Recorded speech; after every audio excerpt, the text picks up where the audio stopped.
अस्सलाम वालेकुम नाजरीन, मैं हूं नीलम नवाब। आप देख रहे हैं PK न्यूज़। सबसे पहले कोई रटा आज़ाद कश्मीर से खबर शामिल करते हैं। तारिक महमूद अफाकी की रिपोर्ट के मुताबिक पाकिस्तान के हुक्मरान कोई भी हो, इससे हमारा कोई सरोकार नहीं। मुमलिकत पाकिस्तान से मोहब्बत हमारा ईमान का हिस्सा है। हबीबुर रहमान अफाकी अमीर जमात इस्लामी ज़िला कोटली की तकरीब से खिताब।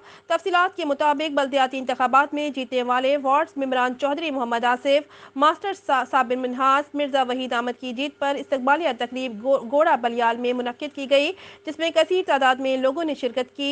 तकरीब के मेहमान खसूसी हाजी अब्दुल रज़ाक और चौधरी मोहम्मद जान साबिक कौंसलर थे।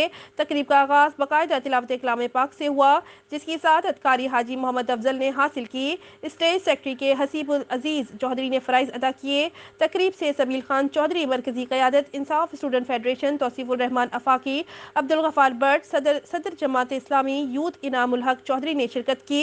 आखिर में सदर तकरीब अमीर जमात इस्लामी ज़िला कोटली हबीबुर रहमान अफाकी ने कहा कि इलेक्शन में जीत हार सियासत का हिस्सा है और हमने हमेशा लोगों की खिदमत को शार बनाया है। हमारे पास एक बेहतरीन टीम और बेहतरीन हिकमत अमली से काम करने की सलाहियत है और किसी भी जगह हम अपने मोहसिनीन को मायूस नहीं करेंगे। एक मुंतखब मेंबर की जिम्मेदारी में अल्लाह ने हमें खिदमत का जो मौका फराहम किया है, इससे भरपूर फायदा मेरी पूरी यूनियन काउंसिल के हर घर की दहलीज तक पक्का रास्ता बनाना। तालीम के मैदान में शानदार स्कूल की इमारत और अस्पताल के लिए हम पूरी तवानाई सर्फ करेंगे। कोई मेरे गाँव का बच्चा अनपढ़ नहीं होगा। हर बेवा खवातीन की दहलीज पर राशन पहुँचाने का काम भी मुख्तलिफ NGO से मिलकर मुमकिन बनाएंगे।